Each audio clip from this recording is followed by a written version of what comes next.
applying to sponsor your spouse to Canada in 2025 as an arranged couple and you're wanting to know how to navigate the Canadian immigration system as an arranged marriage couple, hi, my name is Jade Calver. I own and operate Calver Immigration Consulting Inc. We're a full-service immigration firm located in beautiful Ontario, Canada.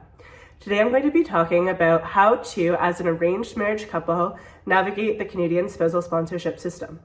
So, for the most part, the Canadian spousal sponsorship system, if you look at the list of documents, it actually asks for evidence that is more reflective of a traditional Western marriage. So they ask about proof of when you met, when your families met, your courtship in particular.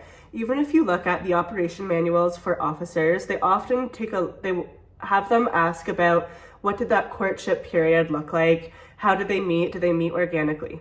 When it comes to arranged marriages for spousal sponsorship applications, of course, there often is a much shorter courtship period, if any, and in particular, the way with how you met is often through your families. So, when we're preparing these applications, we often focus on a few things.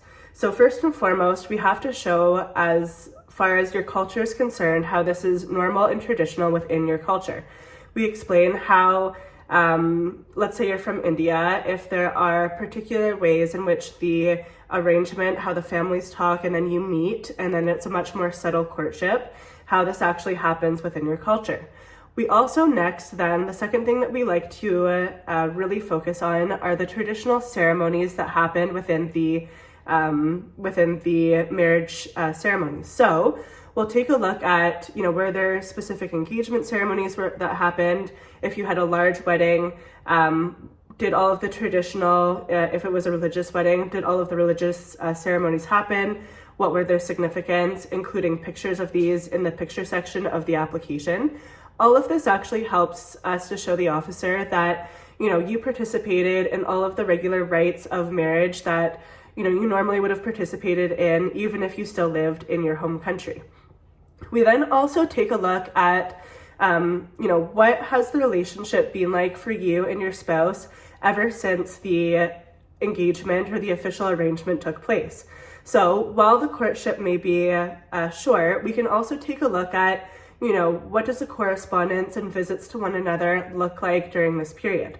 I always counsel my sponsors from Canada to actually go and visit their spouse, not only before we submit the application, but also post-application as well. We want to show that there is an ongoing legitimate relationship here and that that despite it being arranged, it is not being done. Again, the two legal tests are that it's a legitimate relationship, and second, that it's not being done just for the purpose of immigration.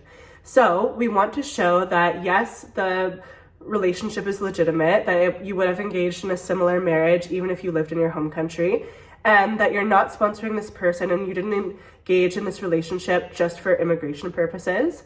So we have to show that even if Canada weren't a factor in the application, you still would be engaging in this marriage.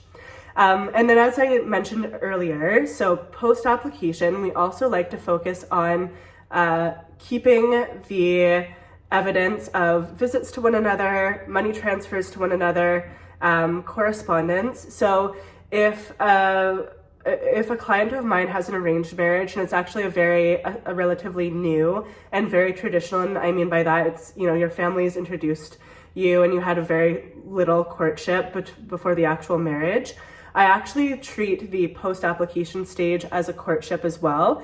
So again, I want to make sure that the sponsor is going there as often as they're able to. And in addition to that, I also like to keep record of photos, proof of your correspondence, proof of sending money back and forth to one another. All of these things, especially if you get an interview at the end of the process, it can actually really help in getting an approval rather than an officer saying, you know what, I think this relationship is too new, so it doesn't really make sense for, to fit within the parameters of the Immigration Act, and therefore I'm refusing the application. So that's everything today when it comes to arranged marriages and spousal sponsorship applications. We've helped lots of clients with arranged marriages, whether you're from India, the Middle East, the Gulf countries, Pakistan. I have lots of experience with these applications. You can come to me. I offer a non-judgmental, free space where you can express freely your cultural norms and rights that happen. So please come to us with any questions that you have. We are online at Calver Immigration Services.